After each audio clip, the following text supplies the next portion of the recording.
हरिशरण हरि ओम तत्सत। श्रीमते रामचंद्राय नमः।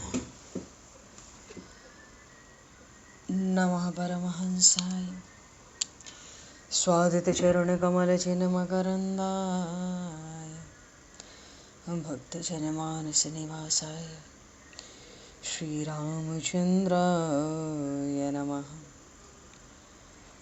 वंशीविभूषितकरान्नवनीरदाभात् पीताम्बरादरुणबिम्बफलाधरोष्ठात् पूर्णेन्दुसुन्दरमुखादरविन्दनेत्रात् कृष्णात् परं किमपि तत्त्वमहं न जाने। वसुदेवसुतं देवं कंसचारूढमर्दनं देवकी परमानन्दं कृष्णं वन्दे जगद्गुरुं। गङ्गातरङ्गरमणीय जटाकलापं गौरीनिरन्तरविभूषित वामभागं नारायणप्रियं अनङ्गमदापहारं वाराणसीपुरपतं भज विश्वनाथं। प्रह्लादनारदपराशरपुण्डरीक व्यासि अम्बरीशशुकशौनकभीष्मदालभ्यान् रुक्माङ्गद अर्जुन वसिष्ठविभीषणादीन् एतानहं परं भागवतान् नमाम्यहम्। भक्त भक्ति भगवंत गुरु चतुर्नाम वपुए तिनके पद वंदन किए नाशहि विघ्न अनेक। बंदहु गुरुपद गंज कृपा सिंधु नररूप हर महामोह तम पुंज जासु वचन रवि कर।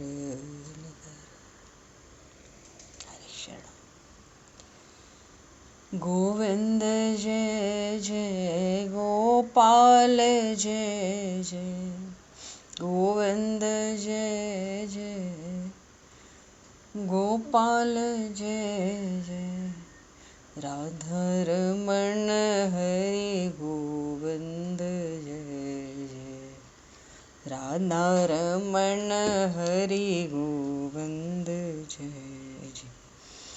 श्री राम जय जय ऋषिकेश जय जय श्री राम जय जय ऋषिकेश जय सीतारमण राम रघुनाथ जय जय सीतारमण राम रघुनाथ जय। गोविंद जय जय गोपाल जय जय राधारमण हरि गोविंद जय जय। श्री राम जय जय ऋषिकेश जय जय सीतारमण राम रघुनाथ जय जय राधारमण हरि गोविंद जय जय सीतारमण राम रघुनाथ जय जय। बोलिए श्यावर रामचंद्र भगवान की जय। समूह राम दरबार की जय। श्री राधे कृष्णचंद्र भगवान की जय। श्री भागे बहरलाल की जय।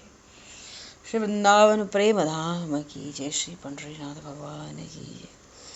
सब संतन की जय, सब भक्तन की जय, समस्त वैष्णवन की जय, समस्त पूर्वाचार्य चरणन की जय, समस्त संप्रदाचार्यन की जय। श्री सद्गुरुदेव भगवान की जय। गंगा मैया की जय, जमुना मैया की जय, सरजू मैया की जय, गौ माता की जय, तुलसी माता की जय, पृथ्वी माता की जय, काशी महारानी की जय। जय जय श्री सीताराम, जय जय श्री राधे श्याम। नमः पार्वती पतये हर हर महादेव। अनंत कोटि ब्रह्मांड नायक सर्वेश्वर पूर्ण परात्पर ब्रह्म असंख्य कल्याण गुणगण निलय भक्त वांछा कल्पतरु शरणागत वत्सल भक्त वत्सल दीनबंधु दया सिंधु यदुवंश में अवतंस लीला पुरुषोत्तम योगेश्वर भगवान श्री कृष्ण की महती कृपा करुणा से एवं महापुरुषों की भावमयी सन्निधि में, साथ ही आप सभी श्रद्धालु भक्त वैष्णवों की मंगल सन्निधि में, मानव जीवन का सर्वोत्कृष्ट फल भागवत गुणगान, भगवत गुण चिंतन का आनंद हम सभी आज से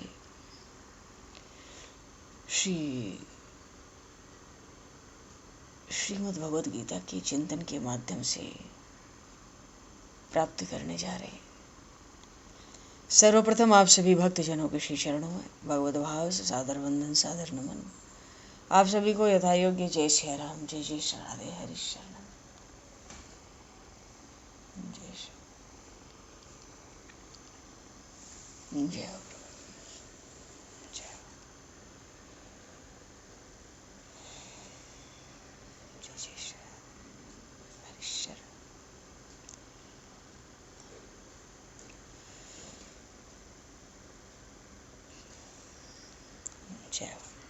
श्री कृष्ण गोविंद हरे मुरारे, हे नाथ नारायण वासुदेव, जिह्वे पिब स्वामृतमित देव, गोविंद दामोदर माधवेति। श्री रामचंद्र चरणौ मनसा स्मरामि, श्री रामचंद्र चरणौ वत्सा गृह्णामि, श्री रामचंद्र चरणौ सरसा नमामि, श्री रामचंद्र चरणौ शरणं प्रपद्ये। श्री कृष्ण ने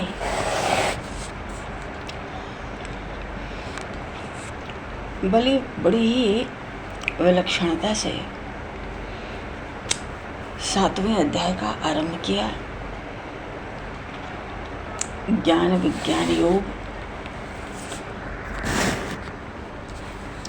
विलक्षणता यह है कि ज्ञान विज्ञान का समग्र ज्ञान, यथार्थ ज्ञान अपने स्वरूप का भगवान ने महात्मा अर्जुन को दिया और पहले ही कह दिया, यदि तू मुझ में मन लगाने वाला हो जाए, मुझ में आसक्त हो जाए, मेरा आश्रय ले ले,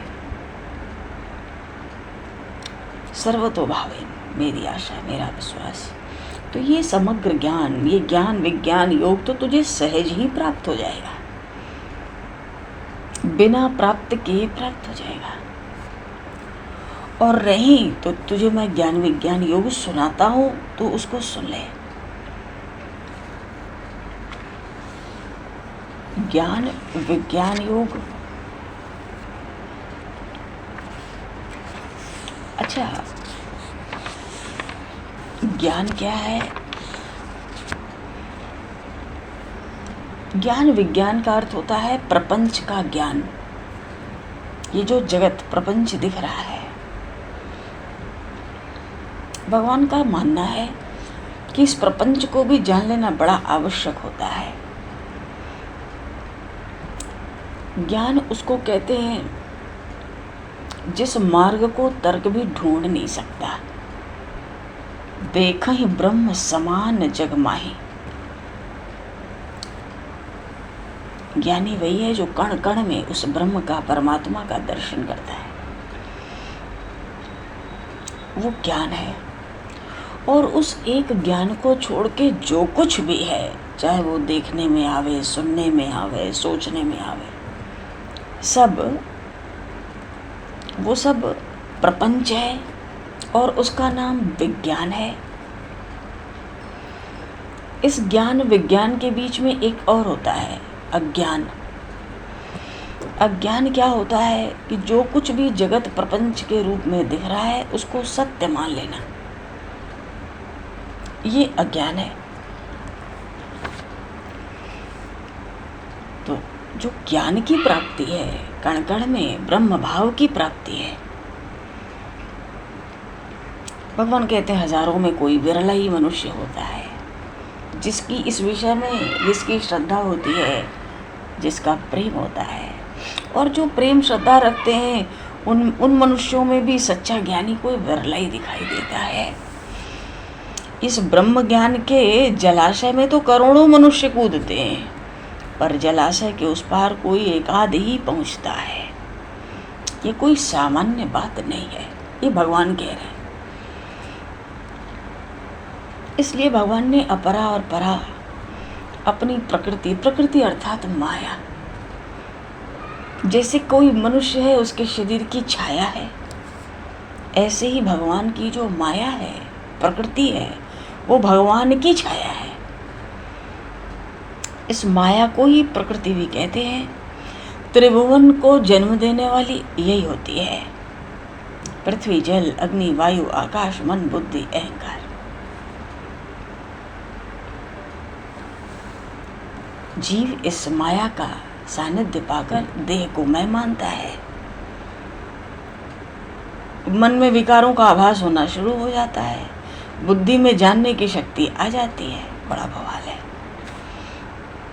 अच्छा, ये जो प्रकृति है भगवान की, ये किसका विस्तार करती है? कैसे पता चले कि भगवान की माया का विस्तार क्या है? जिस जिस व्यक्ति वस्तु का, पदार्थ का नाम और रूप है, मानो माया की जो मोटाई है वो नाम और रूप है। इसी के द्वारा माया प्रकट होती है। लेकिन चूंकि भगवान से ही प्रकट है, भगवान सृष्टि, अब जब प्रलय हो जाएगा तो ये प्रकृति भी तो भगवान के पेट में सो जाएगी। सृष्टि उत्पन्न होनी होगी तो भगवान इस प्रकृति को उत्पन्न कर देंगे। तो पहले भी परमात्मा, पीछे भी परमात्मा, तो बीच में भी केवल परमात्मा ही है।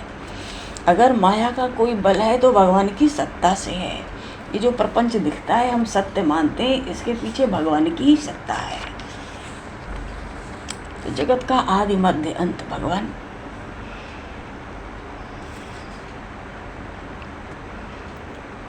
अब जैसे स्वर्ण के मोती हों तो स्वर्ण के ही धागे में गूंथे जाते हैं। सूत्रे मणि गड़ा इव, सूत्र में मणियों की तरह गूंथा रहता है। ऐसे ही सारा विश्व भगवान कहते हैं मुझ में ही भास रहा है। मानो इस जगत के, इस विश्व के बाहर भीतर हर तरह से भगवान कहते हैं मैंने ही इसको धारण किया है।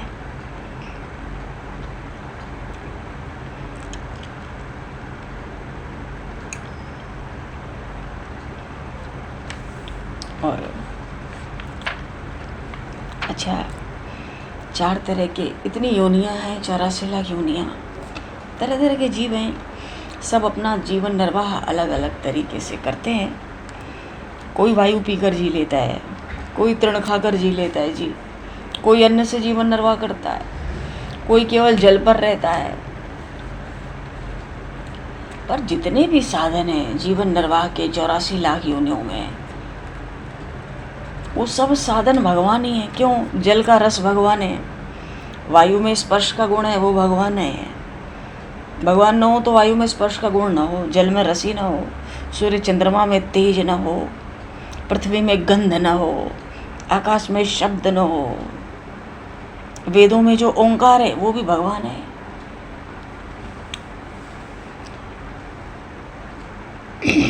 प्रणवः सर्व वेदेषु, भगवान कहते हैं सब वेदों का जो ओंकार हूँ वो मैं हूँ। ओम इत्येकाक्षरम ब्रह्म, ओम, ओम जो एक अक्षर ऐसा ब्रह्म है, सो अयम श्री कृष्ण गोविंदा। गोविंद किसको कहते हैं? जो इंद्रियों का चालक है, वही परमात्मा हमारे मन का भी चालक है, तभी तो उसका नाम गोविंद है। गोविंद का, गो का अर्थ ही है इंद्रियां, और गोविंद शब्द का ये भी अर्थ होता है वेदों को जानने वाला, वेदों के द्वारा जानने योग्य। तो वेदों में जो ओंकार है साक्षात भगवान है। भगवान कहते हैं प्रणवः सर्व वेदेषु, मैं हूँ। तो स्वयं सिद्ध अनादि विश्व का बीज है भगवान। तपस्वियों का तप है, बलवानों का बल है, बुद्धिमानों में रहने वाली बुद्धि है, सब कुछ तो परमात्मा ही है।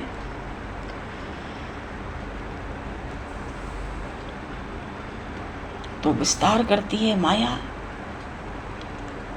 माया बड़ी विचित्र है। ये जो 3 गुणों वाली माया, भगवान कहते ये भी मेरी ही परछाई है।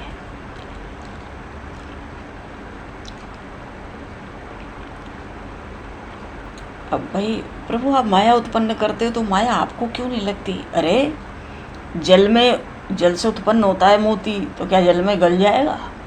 वो तो गलेगा नहीं, भले ही जल से उत्पन्न होता हो।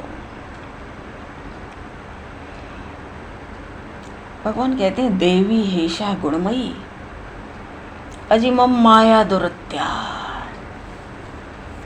मामेव ये प्रपद्यन्ते माया मेताम तरन्ति ते। अपनी माया का गुणगान कर रहे हैं। अच्छा, कभी तो भगवान भक्तों का गुणगान करते हैं, प्रेमियों का गुणगान करते हैं, ज्ञानियों का गान करते हैं। इस श्लोक में, इस 14वें श्लोक में भगवान अपनी माया का गुणगान कर रहे हैं। गुणगान का अर्थ है अपनी माया को खुद अपनी वाणी में भगवान बता रहे हैं, ये माया कितनी प्रबल है, बड़ी दुस्तर। मम माया दुरत्या, मानो इसका पार पाना। तभी तो ब्रह्मा विष्णु न चाहो निहारे तेव न जाने मरम तुम्हारा, और तुम्हें को जानने हारा। महर्षि वाल्मीकि ने चित्रकूट में भगवान राम से कहा, आपकी माया का पार पाने वाला कोई नहीं। यहाँ इस श्लोक में भगवान ने स्वयं कहा, मम माया दुरत्या, बड़ी दुष्कर है मेरी माया अर्जुन। इसको पार पाना, इसको समझ लेना, इससे निकल के भव नदी को पार कर लेना लगभग असंभव सा है। मम माया दुरत्या,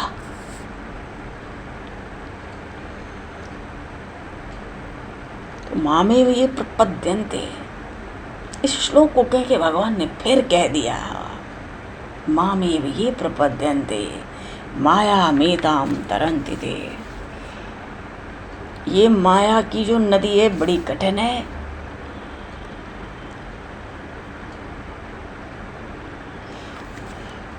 और ये तो ऐसी है कि वैराग्य की नाव भी इसमें प्रवेश नहीं कर पाती, विवेक की डोरी भी इसमें काम नहीं करती। भगवान ने खुल के कह दिया, जीव माया रूपी नदी को तैर के पार नहीं कर सकता। कौन कर सकता है? मामेव ये प्रपद्यन्ते, प्रभु इतनी भीषण माया सुनाते हो तो पार जाने का उपाय भी तो बताओगे। मामेव ये प्रपद्यन्ते माया मेताम तरन्ति ते। इस माया नदी को वो ही पार कर सकते हैं जो अनन्य भाव से केवल मुझे ही भजते हैं, क्योंकि ऐसे लोगों को इस माया नदी से उस पार जाने की जरूरत नहीं पड़ती। क्यों? जल ही नहीं रहता उनके लिए। माया नदी का जल सूख जाता है जो मेरी अनन्य शरण लेकर मेरा भजन करता है। मामेव ये प्रपद्यन्ते, कौन? माया मेताम तरन्ति ते, जो निरंतर मेरा ही भजन करता है वो तो सहज इस माया नदी से पार हो जाता है। अब जिन लोगों को सद्गुरु के रूप में दृढ़ नाव मिल जाए, तब तो कसकर अनुभव का फेंटा लगे, तब तो आत्मज्ञान की नौका प्राप्त हो है, और फिर जल्दी जल्दी वैराग्य की भुजाओं से तैरते तैरते सोहम वाली जो भाव वाली श्रद्धा है, बिना प्रयास के बड़ी सरलता से जीव निवृत्ति के तट पर पहुंचने लगता है।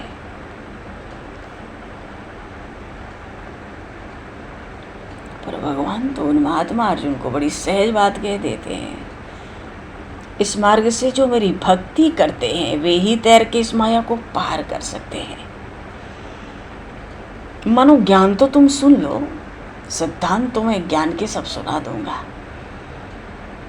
पर तुम तो अनन्य शरण में हो के मेरी अनन्य भक्ति करो, अपना चित्त मुझ में लगा दो, मन लगा दो, मेरे हो जाओ, मुझ में प्रेम रखो, बस।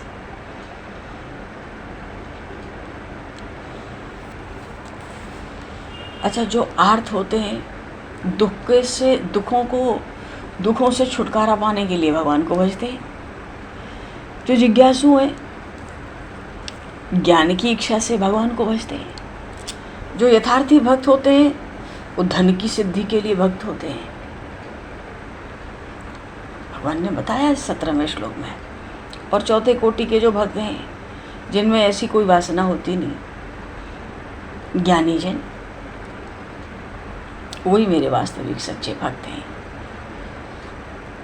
क्योंकि ज्ञान में एक प्रकाश है, वो प्रकाश द्वैत के अंधेरे को नष्ट कर देता है। एक ही एक रह जाता है। इसलिए भगवान कहते हैं वो ज्ञानी मुझसे मिलके एकाकार हो जाता है।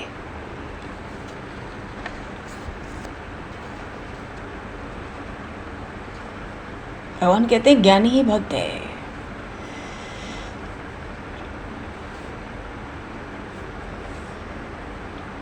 भगवान भी प्रेम के आवेश में उस ज्ञानी को अपनी आत्मा ही कहते हैं। अच्छा, ये जो बात भगवान ने कही, मम माया दुरत्या, जैसे मृगजल होता है, तो मृगजल जल तो होता ही नहीं है, ये तो भ्रम का जल होता है, जिसको मृगजल कहते हैं। जितना पास पहुंचोगे पता पड़ता जल नहीं, थोड़ा और आगे है, थोड़ा और आगे गए, जल नहीं, थोड़ा और आगे। अब कोई कहे भैया ये मृगजल की महानदी किस पर्वत से निकली, तो भाई श्रुति शास्त्र भी माया का सच्चा स्वरूप नहीं दिखा सकते। जो मृगजल ही नहीं है तो उसकी नदी कहाँ से प्रकट होगी, जो माया देखने में है ही नहीं। इसलिए श्रुति शास्त्र भी, अब कोई कहे अपनी छाया उड़ाओ, बड़ा दुष्कर कर्म है। तो माया से तरना बड़ा कठिन है। अक्षर तो दो हैं, माया, पराक्रम अद्भुत है।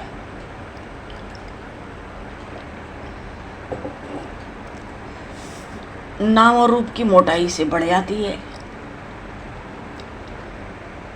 जो बिल्कुल आशा से रहित है वो पूज्य है। तो जो हम अपने को मैं कहते हैं, बस यही माया है हमारे भीतर। अब बाहर तो जो दिख रहा है सब माया ही है। माया का अर्थ बिल्कुल सरासर झूठ। अच्छा, ईश्वर परमात्मा अकेला था जब सृष्टि नहीं थी, माया को रचाई क्यों? इतनी बखेड़े वाली माया प्रभु क्यों रच दिए आप? इतनी आफत हम जीवों की हो गई। वो तो शुद्ध निर्विकार स्वरूप है। प्रभु को अपने को देखने का मन हुआ, अपने साथ बात करने का मन हुआ, अपने साथ मिलने का मन हुआ, अपने ऊपर अत्यंत प्रेम का मन हुआ।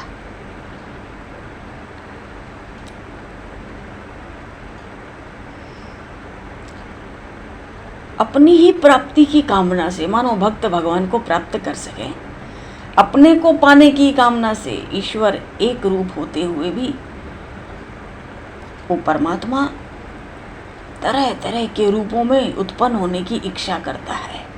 मुझे अपने में ही मिलना है, देखना है, बोलना है, जानना है, बात करना है, प्रेम करना है। और फिर क्या, महाभूत प्रकट हो गए, प्राणी प्रकट हो गए। 4 वर्ण थे, ब्राह्मण, क्षत्रिय, वैश्य, शूद्र, बन गए सब। ये तो कहते हैं भगवान के संकल्प से सृष्टि है, कोई काम थोड़ी हो रहा है। 4 खान बन गई, अंडज, श्वेतज, उद्भिज, योनिज। कोई योनि से बाहर आता है, कोई पसीने से बाहर आता है, कोई पृथ्वी फाड़ के बाहर आता है, कोई किसी तरह प्रकट होता है। 4 योनि में 4 तरह के जीव 4 तरह से पैदा होते हैं। 4 युग भी बन गए संकल्प से, सतयुग, त्रेता, द्वापर, कलयुग। 4 वाणी, परा, पश्यंती, मध्यमा, वैखरी। 4 पुरुषार्थ, धर्म, अर्थ, काम, मोक्ष। मानो एक अनेक हो गया। जन्म क्या होता है? एक का अनेक हो जाना। जीव अकेला आता है, पर देखो पूरा संसार बखेड़ा उसके संग है। जन्म कहते हैं एक का अनेक होना, और मृत्यु कहते हैं अनेक का एक होना। चल भाई अब समेट ले, एक हो जा, जैसा आया था वैसा चल।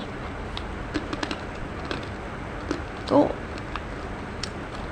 अपने एक परमात्मा ने अपने एक में ही बहुत प्रदर्शन कर दिया, फिर भी उसका जो एक पना था ना, अद्वितीय, वो भंग नहीं हुआ है। बिना भंग किए अनेक प्रकट कर दिया। तभी तो कहते हैं आत्मा सर्वव्यापक है, उसी के अंदर ये सब है। वासुदेव में भगवान का नाम का क्या अर्थ है? सब उन्हीं के अंदर वास कर रहे हैं, एक के ही अंदर वास कर रहे हैं। वो तो एक ही है, जो वास कर रहे हैं उन्हें जाने कितने चार चार हैं। सब चार वर्ण, चार युग, चार खान, चार वाणी, चार पुरुषार्थ, सब हो गया। तो हुआ क्या, जितने भौतिक शरीर हम लोगों के दिखते हैं, शरीर का अर्थ है जो कुछ भी दिखता है, सब में वो श्री हरि अखंड रूप से वास कर रहे हैं। तो एक में जो अनेक का निर्माण हुआ, वही तो उन श्री हरि की माया है। और उन श्री हरि, वो जो चैतन्य परमात्मा है, उसी से माया प्रकाशित है।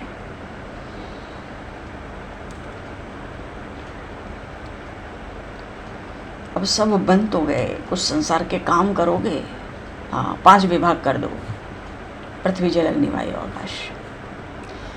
गंध के रूप से तो पृथ्वी में घुस गए,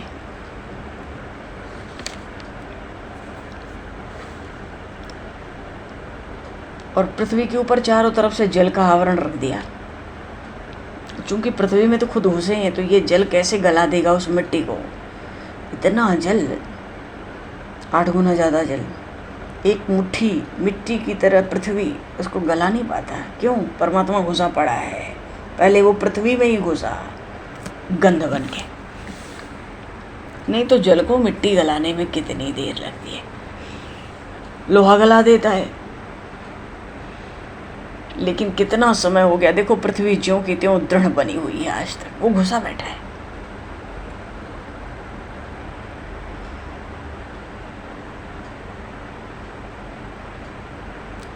वो जल पृथ्वी को गलाकर पिघलाकर पानी नहीं बना सकता। और जल में जो अनंत जो रस है, जो जीवन है सबका जल के भीतर, वो भी श्री अनंत ही है। तेज में प्रवेश किए, नेत्रों को तेज दे दिया, पेट में घुस गए तो जठराग्नि हो गई। खाते हमें, पचाते प्रभु हैं। वाह प्रभु, आपकी लीला धन्य है। अब वायु में स्पर्श का गुण दे दिया, वो वायु सबके भीतर प्राण बन के घुस गई है। शब्द, आकाश में शब्द का गुण, मानो सब में परमात्मा प्रवेश कर गया। और नहीं तो ये जो 5 भूत हैं, इनका आपस में बहुत झगड़ा है। जल पृथ्वी को पिघलाने के लिए तैयार बैठा है, जो अग्नि है कहो तो जल को सुखाने के लिए तैयार बैठा है। वायु है, अग्नि को ही सोख ले, भड़क उठती है। अब वायु हो तो फिर अग्नि का अस्तित्व तो ज़्यादा देर ठहरने नहीं देता, वो अग्नि को निगल जाता है वायु। कहने का मतलब सब में भगवान घुसे हैं ना, इसलिए सबके बैर आपस के खत्म हो गए, और फिर भी सब नाच रहे हैं आज तक।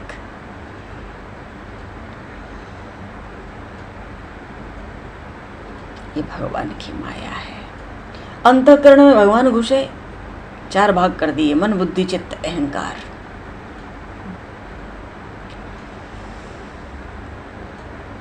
जीव बना तो देह में आत्मबुद्धि हो गई, मैं ही देह हूँ, मैं ही देह हूँ। ये बात जहाँ बढ़ी, अपने ही स्वरूप भूल गया कि हम तो परमात्मा के अंश हैं। मन बड़ा चंचल हुआ, संकल्प विकल्प का जाल फैलाने लगा। फल क्या हुआ? दुख और शोक बढ़ गए। बुद्धि का काम है निश्चय करने का। उस बुद्धि ने हम लोग को समझा दिया, जब हमने माना ना कि शरीर मैं हूँ, वो बुद्धि ने हमें निश्चित करा दिया तेरा जन्मना मरना अनिवार्य है। ये बुद्धि का ही काम है, जिसने बिठा दिया कि मैं मरता हूँ, मैं जन्मता हूँ। तो देह मैं हूँ, ये बुद्धि ही तो बढ़ाती है। अच्छा, अपने स्वरूप को भूल जाओ और विषयों का चिंतन करो, ये चित्त कहला गया। चलो, अच्छा, जितनी हमारी इंद्रियां हैं, कर्मेंद्रियां, ज्ञानेंद्रियां, इन सब की जो क्रिया शक्ति है, करने की शक्ति है इनके पास, जो कुछ भी, वो सब नारायण ही देते हैं। नारायण की शक्ति से दृष्टि देखती है, कान सुनते हैं, जिह्वा स्वाद लेती है। तो स्वाद लेने वाला भी वही, और जिसका स्वाद लिया जा रहा है वो भी वही, क्योंकि उसके बिना कुछ नहीं। मानो वो जो ज्योतिर्मय प्रभु हैं सब जगह व्याप्त हो गए, क्योंकि थे तो अकेले ही, दो चार बात कहाँ से आवे।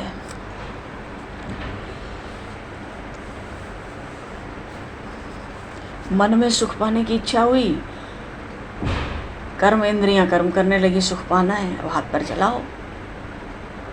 फिर उसमें धर्म अधर्म दोनों प्रकट हो गए। भाई दोनों प्रकट हो गए तो फल भोगने के लिए जन्म तो धारण करना पड़ेगा। फल की इच्छा से किया हुआ कर्म अत्यंत भयंकर होता है, इतना भयंकर होता है जी, जो अमर हैं उन्हें भी मार डालता है। वो जो जन्म से रहित आत्मा है ना, उसको भी बार बार जन्म धारण करने के लिए लगा देता, उधर लग जा। तो फिर क्या है, जीव के जन्म मरण की भयंकर परंपरा शुरू हो जाती है। आत्मा स्वतंत्र है, लेकिन कर्म के द्वारा अधीन हो गई, सुख दुख का अनुभव करने लगी, ऐसा मालूम पड़ने लगा। अब तो भाई जब शुरू हो गया ना सुख दुख का अनुभव अगर होने लगा, तो प्रलय तक खोलती हुई काल की अग्नि में डुबकी लगाओ, इधर मरो उधर जन्मो, इधर मरो और उधर जन्मो, ऐसा होता है। ये माया, भगवान कह रहे मेरी माया बड़ी दुस्तर है, तो श्री हरि की माया बड़ी दुस्तर है।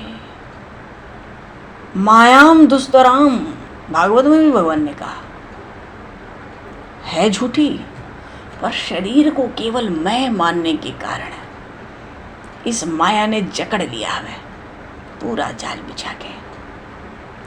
अरे महाराज तो क्या प्रो इतना सुनाते हो माया की भयंकरता, पार होने का, इससे निकलने का कुछ उपाय है? भगवान श्री कृष्ण कहते हैं मामेव ये प्रपद्यन्ते मायामेतां तरन्ति ते।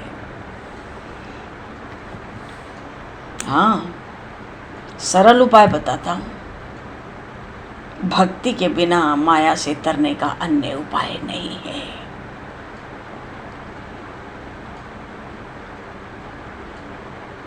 मन में काम वासना नहीं होती, विषय की कामना नहीं होती,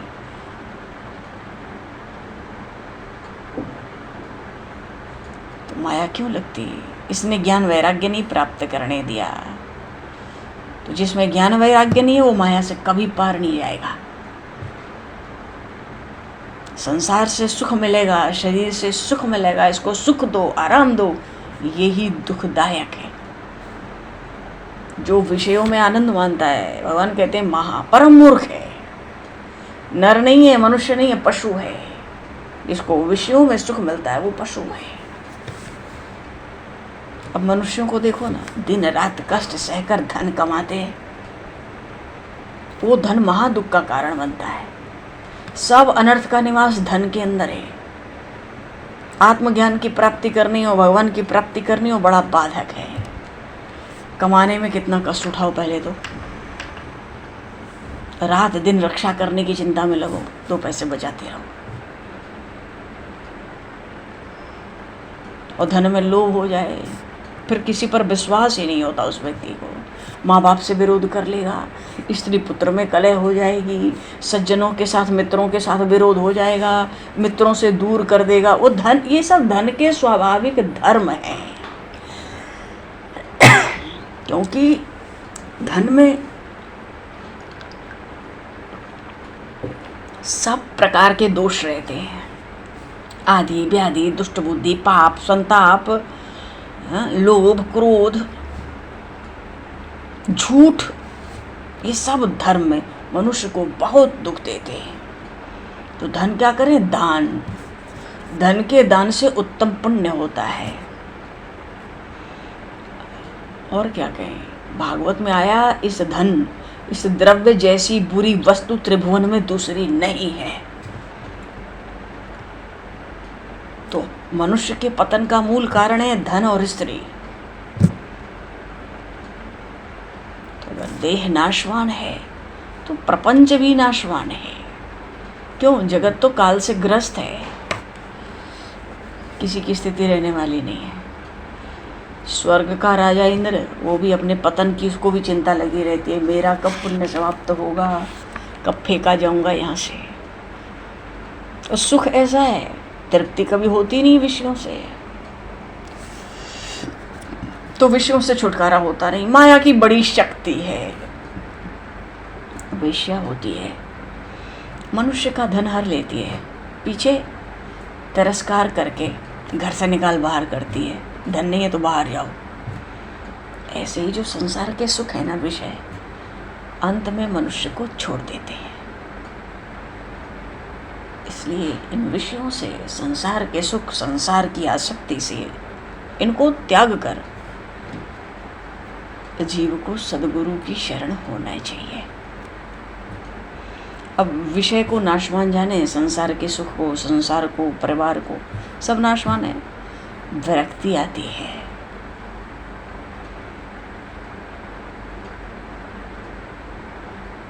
विरक्ति ही, ये वैराग्य ही ज्ञान की नींव होती है। ज्ञान की बातें कितनी हो, ज्ञान का बर्ताव कितना हो, अगर वैराग्य का आधार नहीं है तो वो ज्ञान टिकता नहीं है वहाँ पे।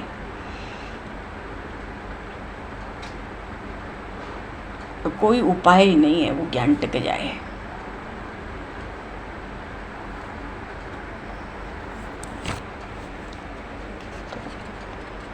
ये माया,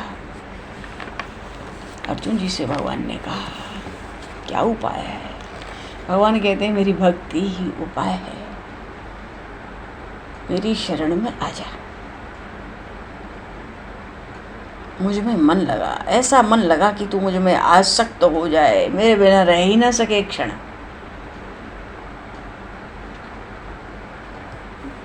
माया मेताम मामेव ये प्रपद्यन्ते और माया मेताम तरन्ति ते।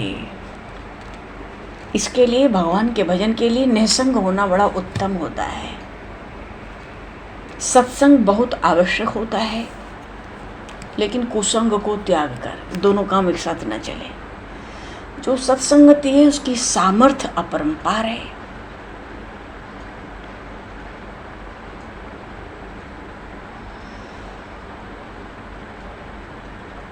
और कोई कहे शरीर का शोषण करना तप है, सो बात नहीं है। हृदय में भगवान का ध्यान करना ही तप होता है।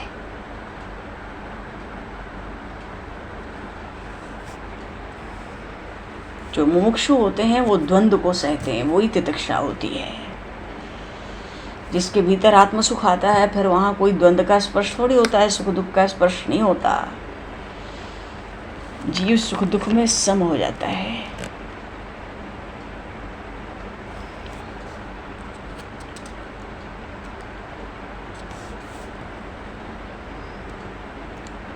भगवान का प्रकाश तो ऐसा है ना कि बैकुंठ और क्षीर सागर भी उस प्रकाश से प्रकाशित होते हैं। भगवान ऐसे सर्वत्र सर्वव्यापक हैं, अणु अणु में व्याप्त हैं। तो जो प्राप्त है उसी में संतोष करके भगवत भजन करना चाहिए। भाग्य के अनुसार शरीर को सुख दुख भोगना ही पड़ता है। दृढ़ निश्चय करके शरीर में जो ममता है वो छोड़ देनी चाहिए समय रहते। नहीं तो नाश हो जाता है। प्रभु भजन कैसे करें? श्रवणम कीर्तनम ध्यानम हरेर अद्भुत कर्मणम। भगवान के अद्भुत गुणों का श्रवण और कीर्तन सुनो और गाओ मस्त होके, चित्त निर्मल हो जाता है। ध्यान सिद्ध करना हो उसके बाद तो सगुण मूर्ति, जो निर्गुण का ध्यान करते हैं वो निर्गुण का करें। ध्यान सिद्ध होता है सगुण मूर्ति के ध्यान से। जब ध्यान सिद्ध हो जाता है, भगवान की कथाओं में कीर्तन में आनंद आता है और फिर ध्यान सिद्ध हो जाता है। कोई एक साधारण चित्र भी लेके हम हृदय में बसाएं और निरंतर भगवान का नाम और उस स्वरूप का भीतर भीतर हृदय में दर्शन, इसको कहते हैं नाम स्मरण। ध्यान युक्त नाम बड़ा विलक्षण होता है, अद्भुत सामर्थ्य है। तो पहले तो भगवान के गुणों, अद्भुत गुणों को सुनना, अनुपम गुण है, अद्भुत पराक्रम, चित्त निर्मल हो जाता है। ध्यान सिद्ध करने के लिए सगुण मूर्ति के ध्यान को पकड़ना, उसके बाद तो हम जितने कर्म करेंगे सहज ही भगवान को अर्पित हो जाते हैं। वो कर्म का बखेड़ा छूटा। जब सब कर्म भगवान को सहज अर्पित होने लगते हैं ना ध्यान सिद्ध होने के बाद, फिर तो अग्निहोत्र, होम, यज्ञ, दान, जप, तप कुछ आवश्यकता नहीं। सब संकल्प छोड़ो, एकमात्र उन श्रीहरि की शरण हो जाओ। ऐसे भक्त भगवान को बड़े प्रिय होते हैं। जैसे माता अपने बालक का पालन करती है, वैसे ही भगवान अपने भक्त का परिपालन करते हैं। अब तो 8 पहर, आधी घड़ी की भी आयु करोड़ों रुपए खर्च करके नहीं मिल सकती। इसलिए संसार को, परिवार को, संसार के सुख को बड़ा तुच्छ मानना चाहिए। भीतर से दृढ़ता से त्याग देना चाहिए और परमार्थ में जीवन व्यतीत करना चाहिए।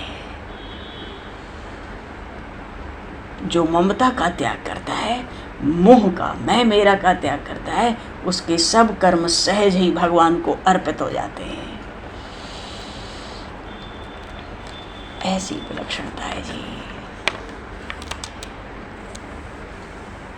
भगवान ने अपनी भक्ति करने को कहा। हरि कथा की महिमा अगाध है। कहने वाले, सुनने वाले दोनों के सब पाप भस्म हो जाते हैं। बड़े सद्भाव से भक्ति हो तो हृदय में भगवान उत्पन्न होते हैं। नेत्रों में आनंद के अश्रु बहते हैं। कभी कभी अंग से पसीना भी छूटने लगे, कभी कभी शरीर में रोमांच भी होता है, कभी कंठ गदगद हो जाता है, कभी प्रेम उमड़ता है, कभी नेत्र खुलते हैं, कभी बंद होते हैं, कभी वो हंसता है, कभी वो रोता है, आनंद में मगन होके कभी नाचता है, भगवान का कीर्तन करता है। तो माँ को सुंदर, बालक को सुंदर सजाने की, पालन पोषण करने की कितनी चिंता रहती है, ऐसे ही परमात्मा को अपने शरणागत भक्तों के पालन पोषण की बड़ी चिंता रहती है। तो भैया जिसको भक्ति सिद्ध हो जाती है, बस वो ही माया में ताम तरंत थे, उसे ही अति दुस्तर भगवान की जो माया है अपने बंधन में नहीं बांध सकती। क्यों? उसने तो उन वासुदेव भगवान के चरण कमल को बड़ी दृढ़ता से अपने हृदय में बांध लिया। अब उस भक्त को माया क्या बांधेगी? दृष्टि उठा के उसको देख नहीं सकती। उस भक्ति में नित्य ही तृप्ति होती है, नित्य ही मुक्ति होती है, भगवत प्राप्ति होती है और दुष्कर माया की निवृत्ति हो जाती है। बोलिए श्री भक्त वत्सल भगवान की जय। है ना? तो भैया तो त्रिभुवन का जो चालक है वो परमात्मा, जीव को इसकी शरण होना चाहिए। भगवान तो सहज ही कह रहे हैं, ज्ञान विज्ञान योग है, सब ज्ञान देंगे, पर बार बार कहते हैं मेरी शरण हो जा, मुझ में मन लगा, मेरी भक्ति कर, माया भी नहीं छोड़ेगी, छूना तो तू तुझे देखेगी नहीं।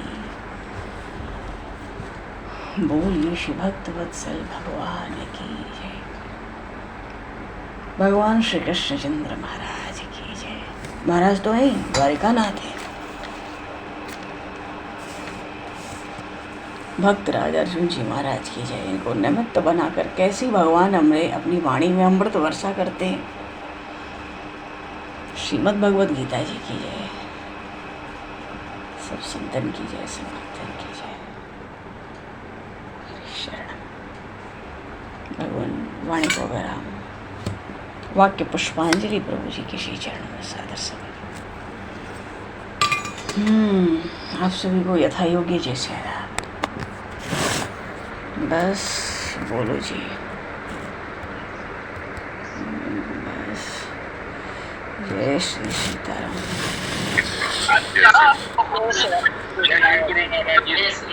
जय श्री राम, जय श्री राम, जय